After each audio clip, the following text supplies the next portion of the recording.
अस्सलाम वालेकुम नाज़रीन, मैं हूं आपका मेज़बान उमैर महमूद। आप देख रहे हैं प्रोग्राम गेस्ट आवर और आज जो हमारे मेहमान हैं वो किसी तारुफ के मुताज नहीं। आप ब्रॉडकास्टर हैं, टीचिंग कर चुके हैं इंटरनेशनली और नेशनली, क्रिकेट कमेंटेटर हैं बढ़कर सबसे, फॉर्मर क्रिकेटर, एनालिस्ट और होस्ट भी काम एज आ होस्ट भी काम कर चुके हैं। आप अक्सर उन्हें अपने टीवी चैनल्स की स्क्रीन पर देखते हैं। जी हाँ, मैं बात कर रहा हूँ राजा असद अली खान साहब की। अस्सलाम वालेकुम सर। बहुत शुक्रिया, thank you. Welcome sir. Sir, सबसे पहले मैं आगाज़ करूंगा कि बताइएगा कि आपको किस चीज़ ने इंस्पायर किया कि आप क्रिकेट कमेंटेटर बने। आप कोई ऐसी पर्सनैलिटी आपको देख के आप इंस्पायर हुए या फिर आपने खुद एक अंदर से आवाज़ आती है कि I want to become cricket commentator? मुझे सिर्फ एक इंस्पिरेशन थी ज़िंदगी में और वो थी कि एक हमारे बुज़ुर्ग थे, मेरे I am his grand nephew Maulana Zafar Ali Khan. वो एक इंस्पिरेशन थे किसी हद तक, तो वो मैंने उनके नाम पे एक इदारा बनाया, वो एक इंस्पिरेशन थी। बाकी जो कमेंट्री शुरू की या मैं टीवी की तरफ आया वो रास्ते में चीज़ें आती गई। मैं गवर्नमेंट कॉलेज में था तो मैंने लाहौर रेडियो जाना शुरू कर दिया। वहाँ पे मेरे वालिद के दोस्त ही थे अयूब रुमानी साहब, उन्होंने मेरा ऑडिशन किया जैसा कैसा भी था। आई स्टार्टेड रीडिंग न्यूज़ और उस वक्त रेडियो पाकिस्तान का एक स्टैंडर्ड था, अब भी है। उस वक्त बड़ा कदरिया मुझे लगता है बहुत सख्ती थी, तो वो करना शुरू किया। फिर आई स्टार्टेड मैंने शुरू में ड्रामास किए। अच्छा। मुझे ड्रामा के लिए अप्रूव कर लिया, जाफ़र रज़ा साहब होते थे। तो वो जब ड्रामा करने गया तो वहाँ पे कवि साहब थे, वहाँ पे मुनव्वर सईद थे, रियाना सिद्दीकी थी और निगत भट्ट थी। इस किस्म के स्टारवर्ड्स थे और वो स्क्रिप्ट था इशफाक साहब का लिखा हुआ। मेरे ख्याल मैंने रीजनेबली गुड किया। साथ साथ मैंने ना वो करंट अफेयर की और स्पोर्ट्स के प्रोग्राम शुरू कर दिए। तो जाफ़र रज़ा साहब ने मुझे एक और ड्रामे में बुलाया, बाद में कहा यार मुझे लगता है आप उसमें कामयाब हो जाएंगे। तो that was the time when I started going to radio. और वहाँ पर फिर स्काइज़ लिमिट आप मुझसे पूछ लें, मैंने करंट अफेयर के प्रोग्राम किए। जब ये मोटरवे बनी है तो आई वाज कमेंटेटर, वहाँ से लाइव जो ब्रॉडकास्ट हुई थी। फिर मैं एज ए कमेंटेटर अप्रूव हो गया 1989 मार्च में, जब इंडिया की अंडर-19 यहाँ पर आ रही थी। In those days Raza Kazmi was the producer, beside station director थे अब्दुल रब शजी। ये अब्दुल रब शजी साहब वो थे जो कि सिविल सर्विसेज छोड़ के रेडियो में आए थे। तो बहरहाल उन्होंने इफ्तिखार अहमद चिश्ती, मुजाहिद, मुनीर हुसैन और हसन जलील साहब को अप्रूव किया हुआ था एज ए प्रोड्यूसर। वो इतने इस लेवल के आदमी थे। उन्होंने मुझे कहा कि हम आपको मौका दे रहे हैं। इससे पहले मैंने फ़ोन करवाया था मेरे अब्बा के कज़न थे, मेरे अंकल थे अमीनुर रहमान। वो बहुत ऊंचे लेवल के प्रोड्यूसर थे रेडियो में। उन्होंने कहा भी जाओ, तुम्हारा ऑडिशन होगा लेकिन याद रखना इसमें रवानी बड़ी ज़रूरी है। तो 3 डे मैच था साहिबाल में, वहाँ पर मैंने कॉमेंट्री की। तो उसमें जडेजा भी थे जो इंडिया में बाद में इंडिया को रिप्रेजेंट किया, और उनके कुछ प्लेयर्स थे जो बाद में खेले। इंज़माम और मुश्ताक ये मुल्तान डिवीज़न की टीम में थे। कमेंट्री हो रही थी रेडियो पर, वो ठीक गया काम बढ़ता। और उसके बाद फिर आहिस्ता आहिस्ता मैंने राशनी किया और फिर 1995 में मैंने पहला मुकम्मल टेस्ट मैच किया। पहले ये होता था कि एक दिन में आपको 2 चंग मिलते थे टेस्ट मैच के, कुछ घंटे मिल जाते थे, आपकी रिकॉर्डिंग होती थी, इस्लामाबाद भेजी जाती थी, आप अप्रूव होते थे, नेशनल पैनल में आते थे। और वहाँ पर रेडियो में ये है, अब भी है मेरे ख्याल में, कि पहले बी कैटेगरी, फिर ए, फिर डबल ए यानी अबव एवरेज, और फिर आउटस्टैंडिंग। तो फिर मेरी 1992 में आउटस्टैंडिंग कैटेगरी हो रही थी, keeping in view my very performance को देखते हुए। यहाँ पर कमेंट्री का सफ़र शुरू हुआ। फिर मैंने रेडियो पर बच्चों का प्रोग्राम भी 12 साल तक किया। ये 12 साल तक का जो बच्चों का प्रोग्राम है, ये इससे पहले मेरे वालिद साहब ने अक्टूबर 1938 में as a very young boy he joined all India radio Lahore, जब Somnath Chib was station director. तो उनको वैसे बोलने का इतना शौक नहीं था। मुझे भी बाज़ लगता है कि मेरे अंदर एक प्रोड्यूसर है थोड़ा बहुत। तो वाल वो ये हुआ कि मैंने भी 12 साल बच्चों का प्रोग्राम किया, मेरे साथ रियाना सिद्दीकी होती थी। तो वो एक एक्सपीरियंस था, मुझे लगता है मैंने वो ठीक किया। फिर कमेंट्री में मैंने पहला दौरा किया। मैं वाहिद कमेंटेटर हूँ जिसने कमेंट्री के 10 साल के बाद पहला दौरा किया, क्योंकि आप मान जाएँ कि यहाँ पे नेपोटिज़म और सिफारिश का कल्चर है। तो मुझे खुद ही रेडियो वालों ने भेज दिया। वो ट्विन टूर था बांग्लादेश का और इंडिया का 98-99 में। तो बाल वो उसके बाद फिर मुझे immediately I was sent to England for cricket world cup और then start series of tours abroad. एक ये भी हुआ कि मुझे इफ्तिखार अहमद और Chishti Mujahid, two one of the foremost cricket commentator, उन्होंने कंपनी बनाई हुई थी फ्रेशिया, वो राइट्स लेती थी, तो मैं उनकी फ़र्स्ट चॉइस हो गया। मैं बड़ा खुश नसीब हूँ कि मुझे इफ्तिखार अहमद जैसे कमेंटेटर की पसंदीदगी उन्होंने मुझे पसंद किया और ऑफ़र की मुझे। मैं तो ये स्काई इज़ द लिमिट कि मैं अगर सोचूं कि यार इतने बड़े आदमी ने मुझे इतनी हौसला अफजाई की, बाकायदा मेरे 2-3 मतलब पीछे जाकर थपथपी भी उन्होंने दी। स्पेशली जब 2003 के वर्ल्ड कप के फाइनल इनाग्रेशन पे मैं कमेंट्री कर रहा था, वो जो आंखों देख का हाल था। तो बड़ा डिफ़िकल्ट काम होता है। गाय मेरी बड़े कैलकुलेटेड अंदाज में थोड़े से लफ्ज़ में तारीफ़ करते हैं, वो भी एक समंदर होता था तारीफ़ का। तो ये सिलसिला शुरू हुआ, फिर मैं पीटीवी में मैंने आ गया, मैंने पहली कमेंट्री की वहाँ पर, फिर करंट अफेयर के प्रोग्राम शुरू कर दिए। 10 साल तक मैंने पंजाबी का प्रोग्राम किया। और फिर उसके बाद फिर उर्दू में आ गए। मुझे खुद वहाँ पर आगा मसूद शुरश साहब ने कहा कि आप पंजाबी से हट के आप उर्दू पे आ जाइए। तो फिर 8 से 9 न्यूज़ नाइट और ये वो सारे ऑल इम्पॉर्टेंट प्रोग्राम, अंग्रेज़ी में भी, उर्दू में भी और पंजाबी में भी। कमेंट्री में मैंने सारे वो काम कर लिए हुए, 10 स्पोर्ट्स, पीटीवी, जियो, फिर और भी चैनल्स जहाँ पर टीवी और रेडियो के आई वाज एंगेज। 106.2 बड़ा अच्छा रेडियो है, उस पर बड़ा मुझे पैशनेटली शौक है वहाँ जाने का। रेडियो पाकिस्तान में तो मैंने सब कुछ किया, सारे पाकिस्तान में जाके कर लिया, मुल्क में, दुनिया में, हर जगह जाके कमेंट्री कर ली। Beside this I been a former first class cricketer. मैंने लाहौर को रिप्रेजेंट किया पाको कप में, काज़म ट्रॉफी में, पैटर्न ट्रॉफी में।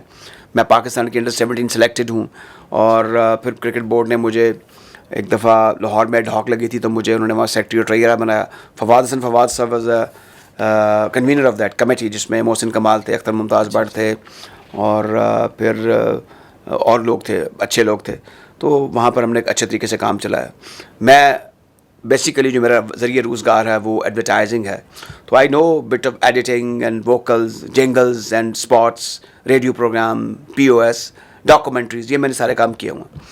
और बिसाइड दिस मैंने मौलाना ज़फ़र अली खां का, I am the originator and founder trust का। उस पर स्काई इज़ द लिमिट जो मैंने काम किया, वो एक ट्रैश था। ज़फ़र अली खां की कोई चीज़ मौजूद नहीं थी, ख़ानदान में नहीं थी, बाहर भी नहीं थी, और कुछ लोग ये चाहते भी नहीं थे कि उनका कोई काम हो जाए। बहरहाल वो किया, उसमें काफ़ी अरसा मैंने लगाया, और मैंने वो मेरा एक एक्सपीरियंस था लाइफ टाइम, मैं समझता हूँ वो सब बड़ा एक्सपीरियंस था। I been to Harvard and Berkeley and Cambridge. Harvard और बर्कले में मैंने लेक्चर्स भी दिए, मीटिंग्स भी अटेंड की। वो एक टूर था स्पॉन्सर्ड बाय PATF। तो वहाँ पर मैंने बहुत सारी चीज़ें ज़फ़र अली खां की उनकी इकट्ठी कर दी। फैज़ अहमद फैज़ साहब की वो एक सेंटेनरी सेलिब्रेशन थी, फैज़ अहमद फैज़ साहब की भी। तो वो काफ़ी कुछ मैंने काम कर लिया। अभी भी यानी अभी रिसेंटली 2020 क्रिकेट वर्ल्ड कप ख़त्म हुआ है, मैंने रेडियो कमेंट्री को तो फोरगो का, और मैंने एक TV चैनल पर I was there with along with Salman Butt and few other expert for the daily matches analysis. वो 2 घंटे का ब्रॉडकास्ट अभी ख़त्म हुआ है, कल ख़त्म हुआ है। तो वो भी एक और एक्सपीरियंस था। बहरहाल ये है कि लाइफ काफ़ी एक्टिव गुजरी है, काफ़ी काम किया, और मीडिया में मैंने सारे काम कर लिया। मुझसे कोई पूछ सकते हैं ये किया कि नहीं किया, तो पंजाबी की, उर्दू की, अभी मैंने, I am one of the 4 Mohini, पहला आदमी उसने पंजाबी में कमेंट्री शुरू की क्रिकेट की। वो ये कि यहाँ पे गनी इंस्टीट्यूट ऑफ क्रिकेट है, उन्होंने कहा जी आप पंजाबी में कमेंट्री शुरू करें। तो बहरहाल वो फिर जियो सुपर पर लाइव चली गई, और I was the first to speak out in Punjabi. मेरे साथ सलमान भट्ट थे, पाकिस्तान के फॉर्मर टेस्ट क्रिकेटर और कप्तान भी, और वो उनकी बड़ी मोटिवेशन थी कि ये होनी चाहिए। वो क्योंकि ऑर्गेनाइजर थे, डायरेक्टर क्रिकेट थे, वो चाहते थे कि इस ज़ुबान में, जैसे इंडिया जो है वो एक्सप्लोर करा, 12 लैंग्वेजेस में कमेंट्री करता है IPL में। तो हमने भी अभी पंजाबी में शुरू किया, बाकी में सिंधी में, सराइकी में भी, और लैंग्वेज में भी शुरू हो जाए। उर्दू में हो रही है, लेकिन बड़ा छोटा चंक है, उर्दू में और ज़्यादा होनी चाहिए। बिल्कुल ऐसे ही है। अच्छा सर, अब आप क्योंकि माशाल्लाह आपका इतना सारा आपने मुझे एक्सप्लेन किया, अगर मैं आपसे पूछूं कि स्पेसिफिकली आपको सबसे ज़्यादा मज़ा किस फील्ड में आया है, तो आप कौन सी चूज़ करेंगे? देखिए, मैं मज़े मुझे नहीं लिया करता। नहीं, कहने का मकसद है कि जिसको आपने एंजॉय किया हो एज ये मैं एंजॉय। अब आपकी गुफ्तगू, आपने मुझे बुलाया, आप इतने अच्छे एंकर हैं, आपने इतनी इज्जत की है, मुझे मज़ा आ रहा है। मैं अब मेरे बड़े पुराने दोस्त हैं, उनसे मिला, उनको दिल के देख कर मेरा दिल बाग बाग हो गया। तो ये इन चीज़ों से मुझे मज़ा आता है, मुझे रूहानी तस्कीन होती है। कोई मैं जो भी काम किया मैंने, वो कोई छोटे लेवल का हो या बड़े लेवल का हो, तो वो मैंने पैशन से किया, डेडिकेशन। और ऐसे ऐसे मुश्किल काम किए हैं कि आप तौबा कर उठें। मतलब ज़फ़र अली खां जो हैं, मौलाना ज़फ़र, उनकी कोई चीज़ नहीं थी, एक चीज़ नहीं थी। उनका म्यूज़ियम बनाया, उनकी चेयर कायम की, 12,000 सफ़े ज़िम्मेदार की कायम किया, दफ्तर बनाया, फाइल सिस्टम शुरू किया, स्टाफ हायर किया, बिल्डिंग हायर की, और मज़ार बनवाया, और क्या किया, ज़फ़र अली खां अवार्ड का अजरा किया, डॉक्यूमेंट्री बनाई। कोई मटीरियल ही नहीं था। आपको पता है, आप जानते हैं, ये हब है इस वक्त, बड़ा इदारा है कि डॉक्यूमेंट्री कैसे बनती है। जब तक पास कंटेंट नहीं है, किसी के पास नहीं थे, और लोग बड़े फ़ख्र से कहते थे सानू कुछ नहीं पता। तो ये सारे काम किए, मुश्किल तरीन काम किए, लेकिन with the grace of God मैं समझता हूँ कि आई हैव अचीव समथिंग। माशाल्लाह, बिल्कुल सर। अच्छा सर, ये बताइएगा कि आपने हमेशा बात की है रेडियो कमेंटेटरी की इनफरादियत की, नो डाउट के एक यूनिक चार्म है, लेकिन हमारे व्यूअर्स को बताइएगा कि क्रिकेट में इसकी क्या इंपॉर्टेंस है, रेडियो डॉक्यूमेंट्री की स्पेसिफिकली। बड़ा अच्छा सवाल किया आप, शुक्र आपने सवाल कर लिया है। देखें, रेडियो हर जगह जाता है। मैं इमरान खान का इंटरव्यू करने के लिए गया 1992 की बाद। एक स्पॉन्सर शो सर्विस इंडस्ट्रीज का हुआ करता था रेडियो पर, तो मुझे आशिक कुरैशी मरहूम ले गए उनके पास।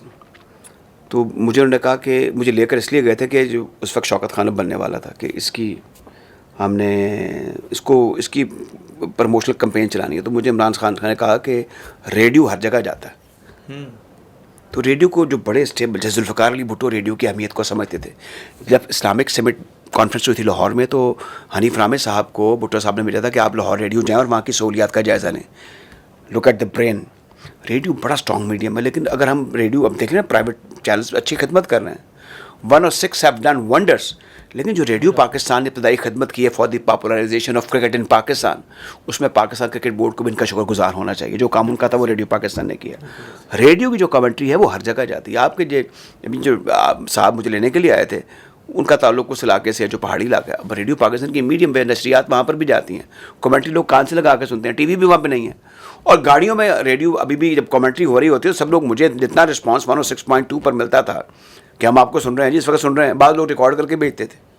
तो ये रेडियो फिर ये बड़ा तगड़ा मीडियम है, और मेरे ख्याल में अगर किसी ने सीखना भी है तो उसको रेडियो पर जाना चाहिए। लेकिन रेडियो वो हो जो उनको बता सके कि आप थथे हैं, आपकी आवाज़ माइक्रोफोन के लिए सूटेबल नहीं है, आप कुछ और काम कर लें।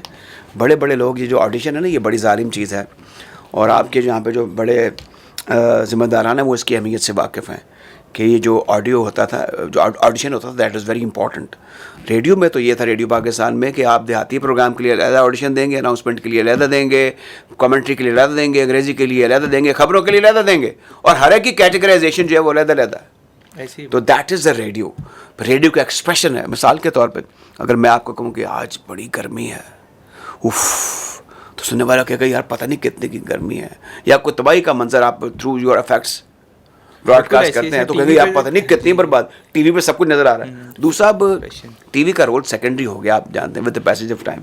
तो रेडियो पे अगर कोई अच्छी चीज़ है वो तो लोग सुनना चाहते हैं, और रेडियो में जो अच्छी आवाज़ें हैं they are acceptable and popular everywhere.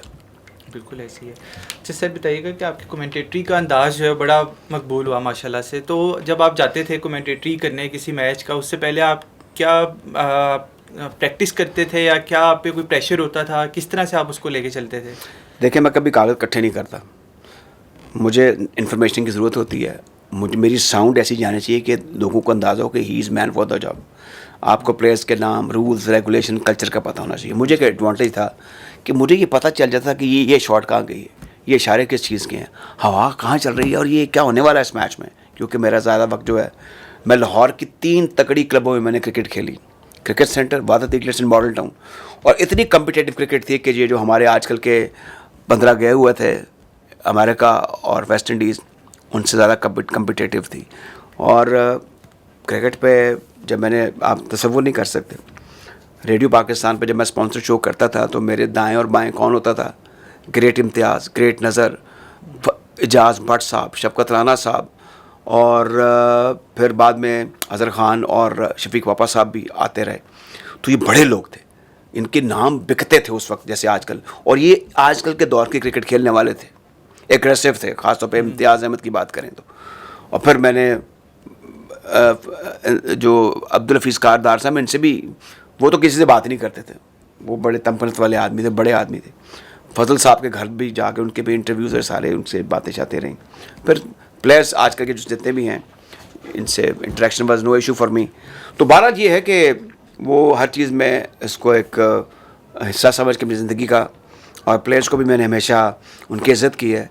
दो, मुझे एक दफ़ा 1989 में मैं काज़म ट्रॉफ़ी के मैच पर कमेंट्री कर रहा था। काज़म ट्रॉफ़ी के मैच पर भी रेडियो कमेंट्री होती थी, पीटीवी दिखाता था। तो मेरा वो दूसरा मैच था, तो मैं नीचे चला गया ग्राउंड में, स्टेडियम में, कदाफी स्टेडियम में। तो वहाँ पे एक फर्स्ट क्लास क्रिकेटर थे, आतिफ रऊफ़, वो रमीज़ के कज़न भी थे, और बाद में पाकिस्तान की तरफ से टेस्ट मैच भी खेले। तो वो मेरा बचपन का दोस्त था, तो मैंने उससे जाके नॉकिंग शुरू कर दी। नॉकिंग मीन के उसके मुझे गेंदे करना शुरू कर दी। दैन जब लंच ख़त्म हुआ तो मैं ऊपर आ गया, तो मुझे इशारे से ना मैरी Maqsood Ahmed, great Pakistani test cricketer थे, उन्होंने मुझे बुलाया, कहने लगे कि तुसी हुण इन्हां च मिक्स ना होया करो, क्योंकि तुसी कमेंट्री कर रहे हो।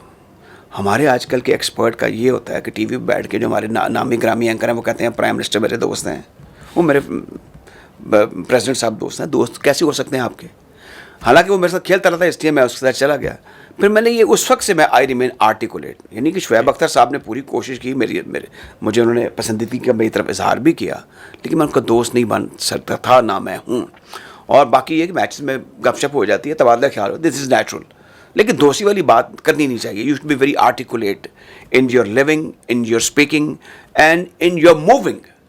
तो ये बड़ी चीज़ें हैं, इसमें आपको बड़ा पर्सोनेबल आर्टिकुलेट होना चाहिए, और कभी किसी के बारे में, प्लेयर के बारे में नाजेबा लफ्ज़ इस्तेमाल नहीं करनी है। दूसरा ही है कि क्रिकेट बोर्ड में नौकरी के लिए भी ना कोई इस किस्म के बातें नहीं करनी चाहिए कि वो ये कहें कि यार ये तो बड़ा हमारे लिए ख़तरनाक है, इसको बुला लिया जाए।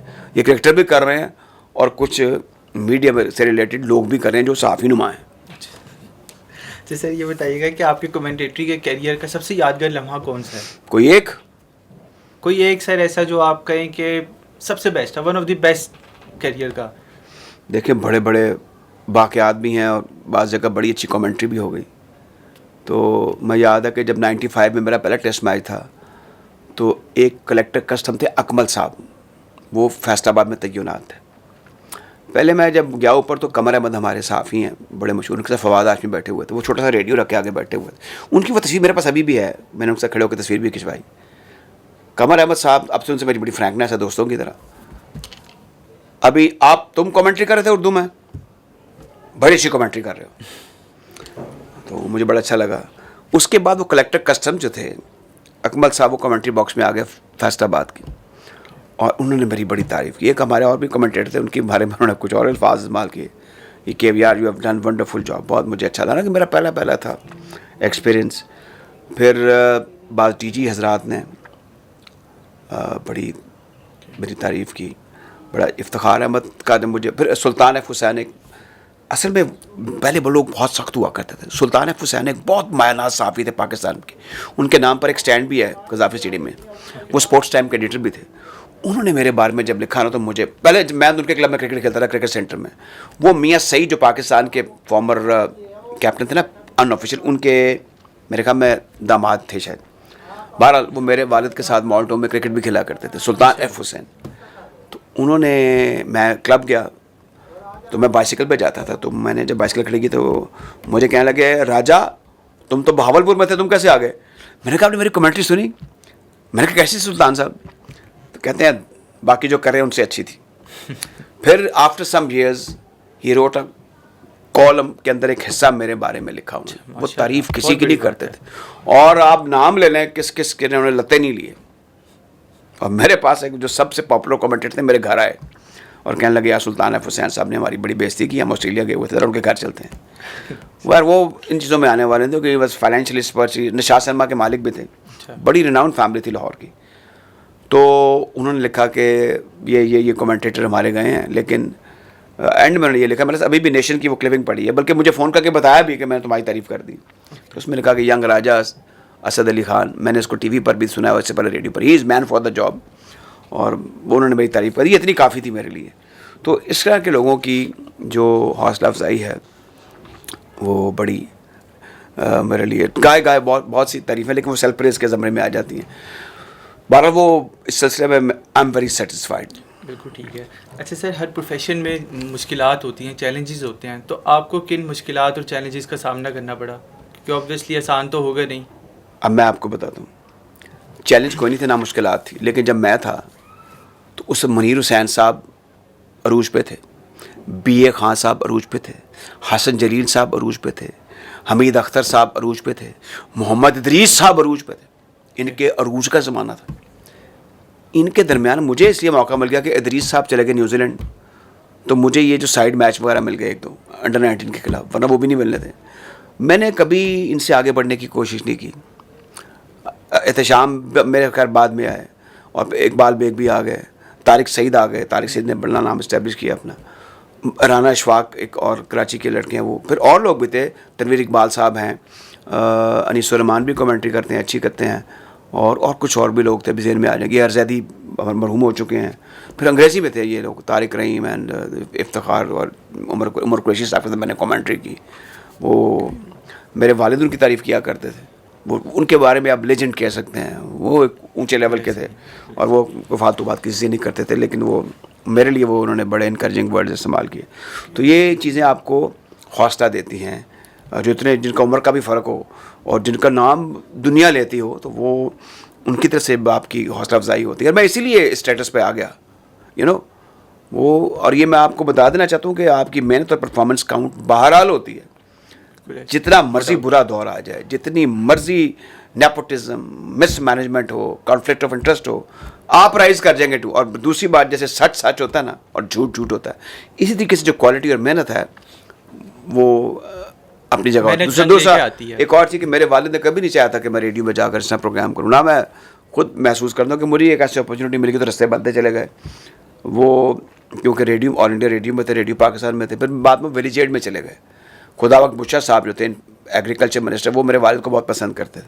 तो उन्होंने पब्लिक सर्विस कमीशन को कहा कि आई नीड राजा फारूक अली खान, तो फिर मेरे फादर उसमें चले गए। वो एक बड़ी सॉर्ट ऑफ इम्पीरियल सर्विस थी। दूसरा रेडियो पाकिस्तान और ऑल इंडिया रेडियो की, for some time radio Pakistan और all India radio was imperial service, जैसे इंडियन इम्पीरियल सर्विस होती है ना, सिविल सर्विसेज, ये उस लेवल की सर्विस होती थी। लोग बड़े इंपॉर्टेंट होते थे, उनकी बड़ी अप्रोच होती थी, वो बड़े रिस्पेक्टेड होते थे, बड़े सिलेक्टिव लोग होते थे। जैसे लाहौर रेडियो की बात कर रहे हैं, बीच में मैं आपको सारी बातें बताता जा रहा हूँ कि अब यहाँ पर जो स्टेशन डायरेक्टर थे सोमनाथ चिब लाहौर रेडियो के, वो लेटर ऑन बन गए टूरिज्म सेक्रेटरी ऑफ इंडिया।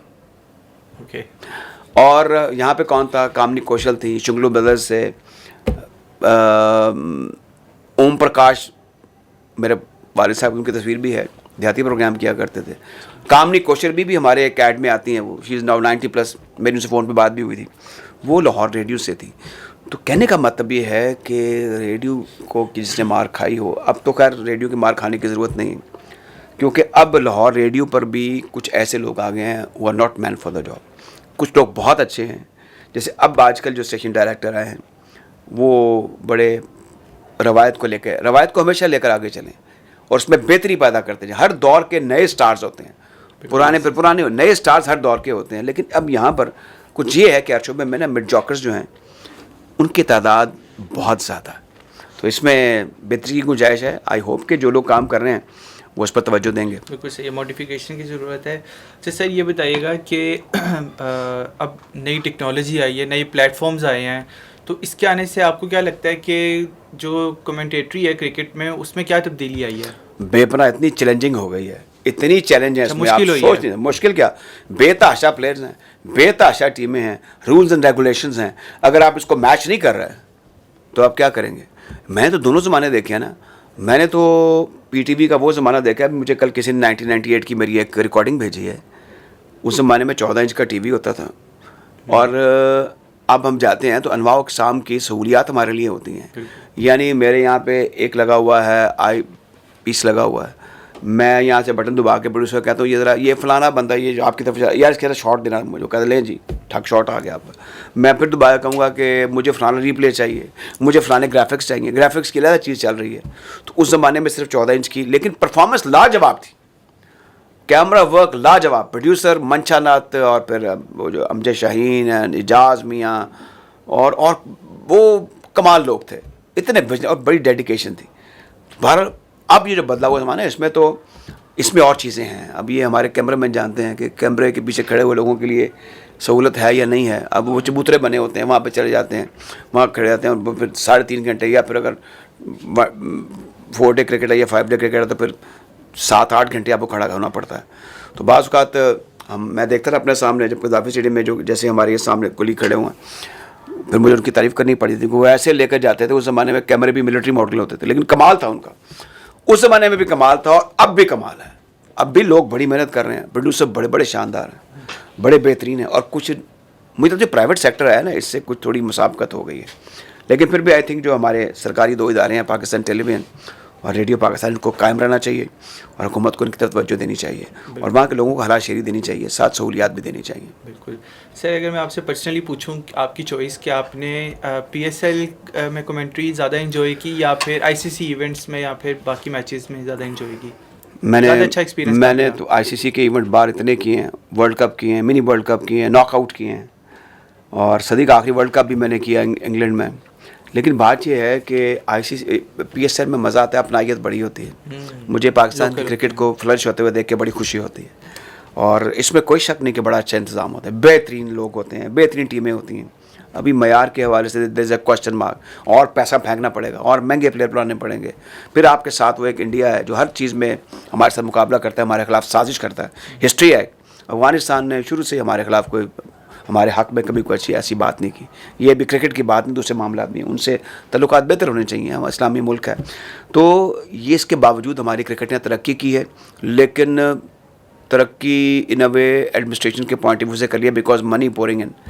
लेकिन जिस मुकाम पर हमारे क्रिकेट को ये 2024 में होना चाहिए था, हम उसके बहुत दूर हैं, हम बॉटम पे हैं। और 6-7 टीमें, उसमें हमारा 5वां 6ठा नंबर है, 4था नंबर है, कहीं भी नहीं है। क्योंकि जो हर मनफियत है ना, जिसमें आराम तलबी है, जिसमें खुशामद है, जिसमें right man for the right job नहीं है, जिसमें हौसला अफजाई नहीं है, जिसमें काम करने वाले की टांग खींची जाती है, इसने क्रिकेट को भी अपने नरके में ले लिया हुआ है। मुझे बड़ी खुशी हुई, मैंने कल वो Khwaja Nadeem Ahmed Lahore city cricket association के प्रेसिडेंट कि उन्होंने कोचिंग कैंप लगाया, तो मैं एक रेडियो शो अभी भी करता हूँ, उसको बना के रेडियो पाकिस्तान भेज देता हूँ। तो आई गॉट हिम, उसको इंटरव्यू मैंने किया कि आप ये जो इधर लगा रहे हैं कोचिंग, समर कोचिंग कैंप, ये पूछा, सिलेक्शन प्रोसेस के बारे में पूछा, तो हम यही कर सकते हैं, हम खुद तो जाके काम नहीं ना कर सकते। तो ये सारी ऐसी चीज़ें जिसमें इस्लाह की ज़रूरत है, और हमारी क्रिकेट जो है ये काफ़ी पीछे चली गई है। आई टेल यू, इसके बड़े बुरे हालात हैं, लीडरशिप है नहीं, फेयर सिलेक्शन नहीं है, फेयर लोग नहीं हैं, और एक आदमी बहुत जगहों पर काम कर रहा है। देखें, बड़ा ज़रूरी है, 7 बंदों की सिलेक्शन कमेटी दुनिया में कहाँ होती है without its chairman. So basically you are blaming the administration ऊपर। अब अल्लाह करे, अभी तक मोहसिन नकवी साहब ने कोई ऐसा काम नहीं किया। मैं नहीं कह रहा किसी को निकाल दें, सारे मेरे जानने वाले हैं कि उन्होंने काट देते उन्होंने ले आवो, कुछ इसमें रेगुलेट, इसमें मेरिट को लेकर आएँ, मेरिट और अपने हाउस को ऑर्डर में करें, ये बड़ा ज़रूरी है। वो बड़े मसरूफ़ हैं, उनका पंजाब में record as a chief minister तो बहुत अच्छा है। अल्लाह करे कि जो एडमिनिस्ट्रेटिव क्रिकेट और चीज़ है, ये जो क्रिकेटर है ना, ये ले दे जाते हैं, इनसे ज़्यादा फ्रैंक होने की जरूरत नहीं, कीप द डिस्टेंस, और आपके फैसले बोलने चाहिए, नॉट योर वर्ड्स। कभी आप ये कह रहे हैं कि मैं 1 लाख रुपया दूंगा, 1 लाख डॉलर दूंगा, कभी आप कह रहे हैं कि मैं सर्जरी करूंगा। ये 1-1.5 महीने के 2 स्टेटमेंटें आपने दे दी हैं, तो मेरे ख्याल में इससे ज़रा बयान कम दें। इनको ऐसे मीडिया की ज़रूरत नहीं, उनका अपना मीडिया हाउस है, तो कोई ऐसे काम करें जो आने वाले वक्त पर, आने वाले वक्त के लिए, आने वालों के लिए एक मशवरा बन जाए। ये मेरी चेयरमैन क्रिकेट बोर्ड से दरख्वास्त है। ठीक हो गया सर। ऐसा कोई ख़ास प्लेयर या ऐसी कोई ख़ास स्पेशल टीम या जिसके बारे में आपको कमेंट्री करने में अच्छा? मेरे लिए मूवमेंट बड़े अच्छे होते हैं। 2005 में मैं ऑस्ट्रेलिया में था, आफरीदी की जो क्लीन हिटिंग है और रज़ाक की, वो बड़े बड़े छक्के हैं, वो बयान करते हुए बड़ा मज़ा आता है, क्योंकि मैं तेज़ बोलता हूँ। तो वो जब होबार्ट में एक मैच हो रहा था, 2 अफरीदी ने छक्के लगा दिए ब्रैटली को, तो पंजाबी में कहते हैं अपनी लेंथ भूल गया सी, खड़ा हो गया था तो वो बड़ा डिस्क्राइब करने का बड़ा मज़ा आता है शॉट्स को। जब अच्छी शॉट लगती है, क्योंकि मैं क्रिकेटर हूँ तो मुझे बड़ा अच्छा आता है उसको डिस्क्राइब करना। मुझे पता चल जाता है कि ये बाइसेक्ट किया है, ये कहाँ गया, ये कहाँ गया है, ये कहाँ जा रहा हो, ये ठहर गया ऊपर करने, ये क्रिकेटर को पता चल जाता है। और अब बड़ा अरसा हो गया, मुझे इन चीज़ों का अंदाज़ा हो जाता है। The more beautiful player is, the more would be kind of a treat for you to describe the shot, इसकी प्लेसमेंट, इसकी टाइमिंग, बैट्समैन का फुटवर्क। तो ये चीज़ें जो है बड़ा एंजॉय करते हैं, रिस्पेक्टिव ऑफ दिस फैक्ट। जब पाकिस्तान के इंतज़ाम लगाते थे या फिर अफरीदी खेलते थे, शॉट मेकर्स में फिर असद शफीक का कोई सानी नहीं था, अज़हर अली जम के खेलने वाले बैट्समैन हैं। तो बाकी ये कि इनकी क्रिकेट को, जब क्रिकेट बोर हो रही हो ना, ये काम उस वक्त कमेंटेटर का होता है कि उसमें रंग कैसे भरना है। फिर ये है कि आप एंकर हैं कि आपको कि मुझे बैठा दिया जाए। अब देखिए, मैं नॉन स्टॉप बोल रहा हूँ, इसलिए कि मैं अबुल कलाम आज़ाद को भी पढ़ लेता हूँ, मैं गालिब को भी पढ़ लेता हूँ, मैं मीर को भी पढ़ लेता हूँ, मुझे फिजिक्स और केमिस्ट्री का भी पता है, मुझे नो अ बिट ऑफ, मैं मीटियोलॉजिस्ट भी हूँ, मैं जियोलॉजिस्ट भी हूँ, मैं हॉर्टिकल्चरिस्ट भी हूँ। तो ये सारी चीज़ें जो इंग्लिश क्रिकेट ब्रॉडकास्टर उनको पता होती थी। तो ये इसमें टर्म्स हैं, कॉइन्स हैं, वर्ड्स हैं, क्लेशे हैं। यू सी, अब ये जो सारे इंसिडेंट होते रहे हैं, इसमें आप बैठकर माइक्रोफोन पे किसी पे लान तान नहीं कर सकते। One should have control over his language. तो उसमें ज़रूरी है कि आप बड़ी अच्छी मिसालें दें, बजाय इसके कि आप अपने साथियों के बारे में कोई मनफी बात करें। दूसरा एक जो ट्रेजेडी है ना, वो आपके लिए वो ये है कि इस अहद के जो बाबे हैं वो बेईमान हैं। मैं अपने आप को एक बाबों में समझता हूँ, वो जेलस भी हैं, उनमें कालस भी है, और वो सही बातें नहीं करते। अब क्रिकेट में देख लेना, जो साबिक चेयरमैन, दुनिया में कई साबिक चेयरमैन आकर समाखराशी नहीं करता, वो आकर उल्टी सीधी बातें कर रहे हैं टीवी चैनल्स पे।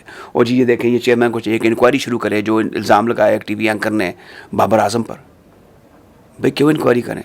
सारा पाकिस्तान रोज़ कोई ना कोई नया इल्ज़ाम लगाता है। जिसके पास अब मोबाइल फ़ोन है या एक छोटा सा माइक है, वो प्रोग्राम कर रहा है, वो एंकर भी है, वो सीनियर एंकर है, बल्कि उल्टी सीधी बातें कर रहा है, कैमरा खोलते ही इल्ज़ाम लगाना शुरू कर देते हैं।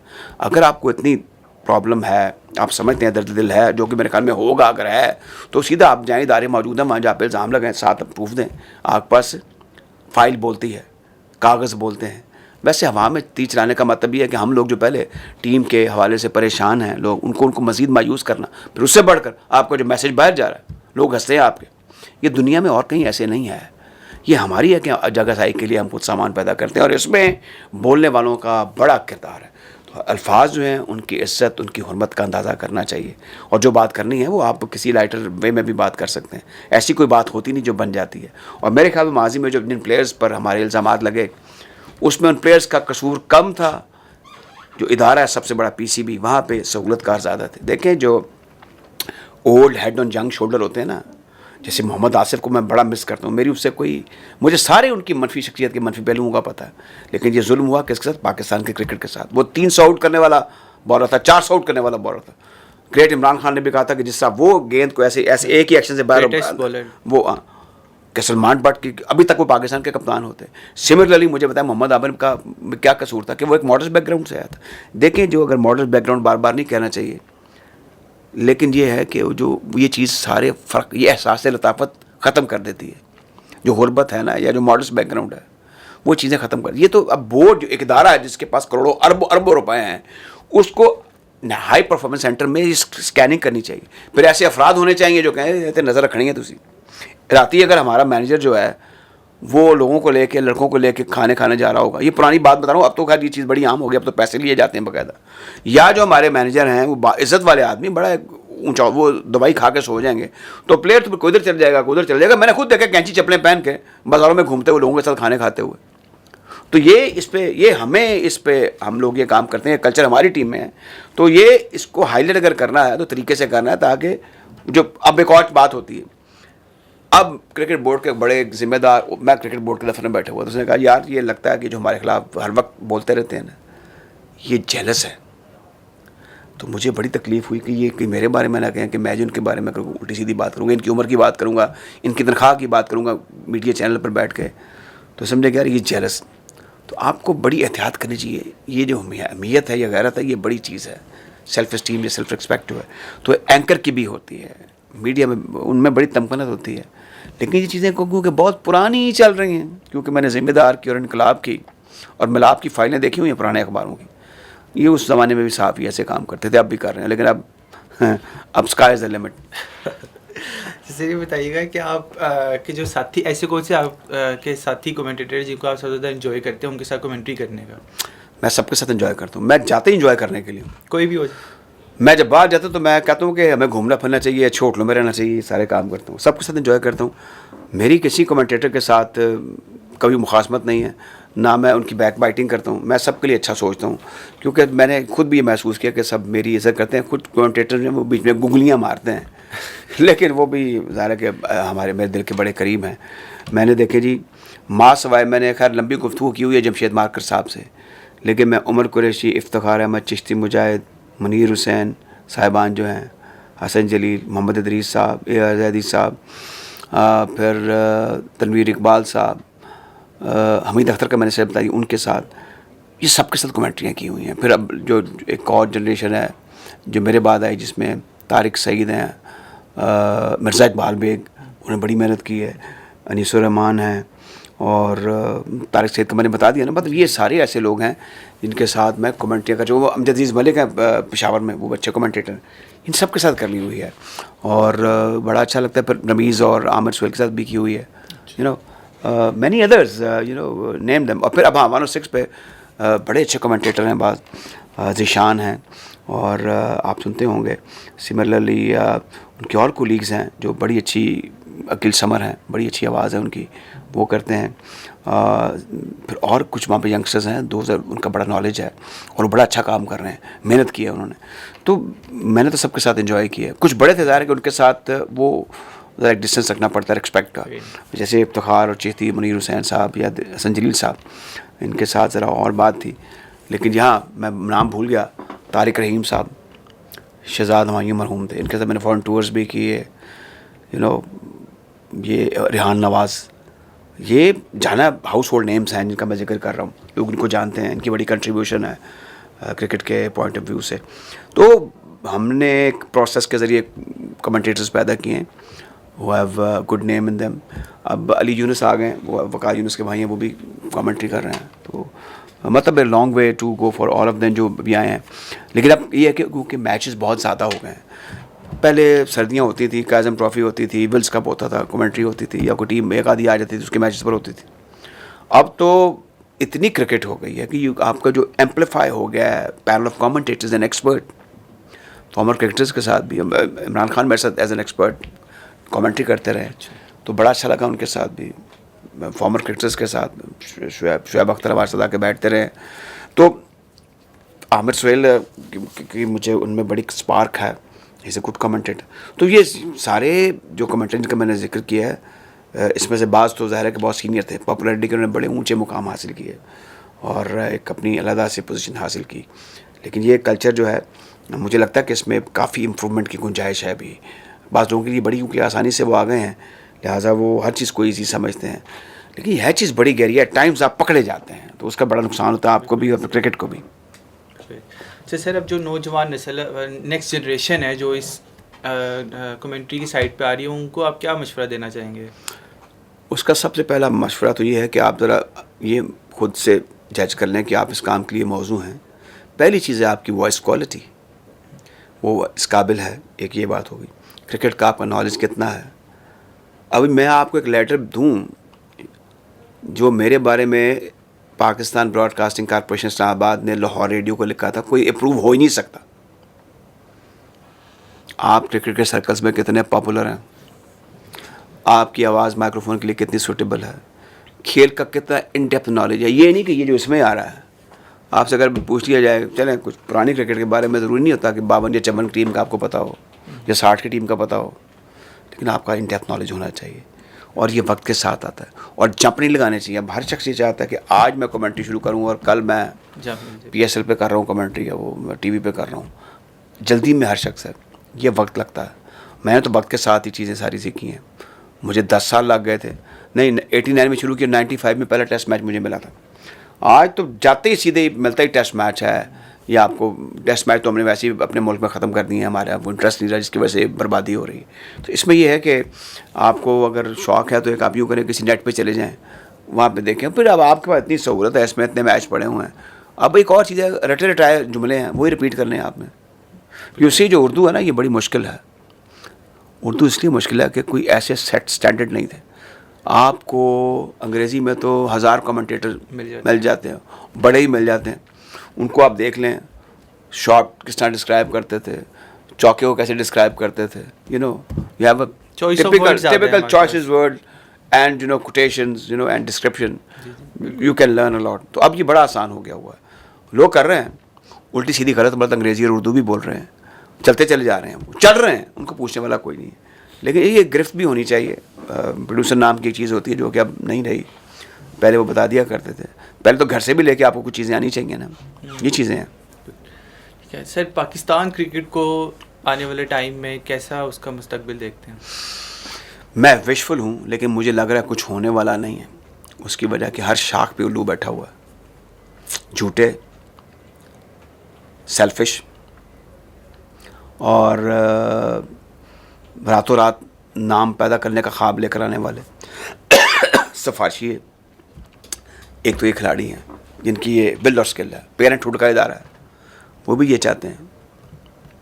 मैं उस दिन TV पे बैठा हुआ था, बातें हो रही थी दूर की, तो मैंने कहा कि आज मैं सुबह देख रहा था सोशल मीडिया पे कि जनाब हमारे कप्तान साहब अपने वालिद साहब के कंधे पर हाथ रख कर बातें कर रहे हैं और फिल्म बन रही है।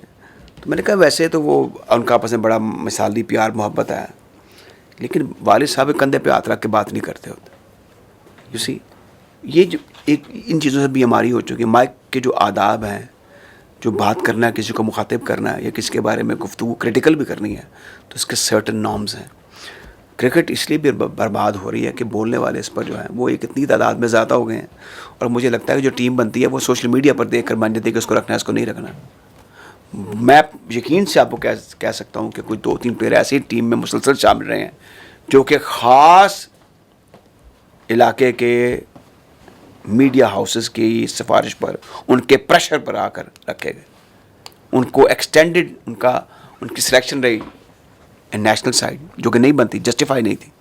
अब आप देखें, मैं न्यूजीलैंड में एक साहब से राब्ते में हूँ जो वहाँ पे क्रिकेट खेलते रहे। अब वो वहाँ पे कोच हैं वेलिंगटन फायरबर्ड्स के, उनका बेटा उनकी ए टीम में है न्यूजीलैंड की। तो मैंने कहा टीम वापस आ गई न्यूजीलैंड की, क्या हुआ? कहते लोगों को बड़ी दुख था, लेकिन राइफ रमा दमा है। यहाँ पर अभी तक चीज़ें थम ही नहीं रही और बेहतरी के लिए कोई तजवीज़ नहीं देते। लान तान के लिए हमारे पास एक साइज़ है जो कि बड़ा डिसप्रपोर्शनेट है जो कुछ होता रहा इस मुल्क में। हमारी क्रिकेट जो है, देखें, ये जो लाहौर है, जैसे Lahore was the head quarter of northern cricket association India की थी। सदर्न का तो वो वेस्ट पंजाब था ना। तो हमारे यहाँ पे टेस्ट मैच और रणजी ट्रॉफी पार्टीशन से पहले भी होती रही है। टेस्ट मैच तो नहीं होते रहे, रणजी ट्रॉफी होती रही है बागा जना में। तो ये एक हब था। लेकिन और यहाँ पर ज़ाहिर है कि उन क्रिकेटर्स ने, जिसमें राजा अमीर इलाही थे या फिर गुल मोहम्मद थे या कारदार थे, they represent India, you know. तो अच्छा खासा टैलेंट यहाँ पर था। मोहम्मद निसार जो जेन्युइन फास्ट बॉलर थे, वो इंडिया की टीम में थे। तो हमारे यहाँ टैलेंट की तो कमी नहीं है, अब भी नहीं है। सिर्फ स्टीम लाइन करने की ज़रूरत है और मेरिट को प्रिवेल करने की ज़रूरत है। आपकी क्रिकेट सालों के अंदर, 2-3 साल के अंदर अपने पैरों पे खुद खड़ी हो जाएगी इंशाल्लाह सर, बिल्कुल ठीक है। नाज़रीन, ये था आज का प्रोग्राम गेस्ट आवर। उम्मीद है आपको पसंद आया होगा। बहुत बड़ा पाकिस्तान का नाम हमारे साथ मौजूद थे, राजा Asad Ali Khan sahab. Sir, thank you so much for your time. Welcome, it was pleasure to be a part of this broadcast. Thank you sir. इंशाल्लाह आपसे प्रोग्राम होगी इंशाल्लाह आपसे मुलाकात होगी अगले प्रोग्राम में। अपना ख्याल रखिएगा। अल्लाह हाफ़िज़।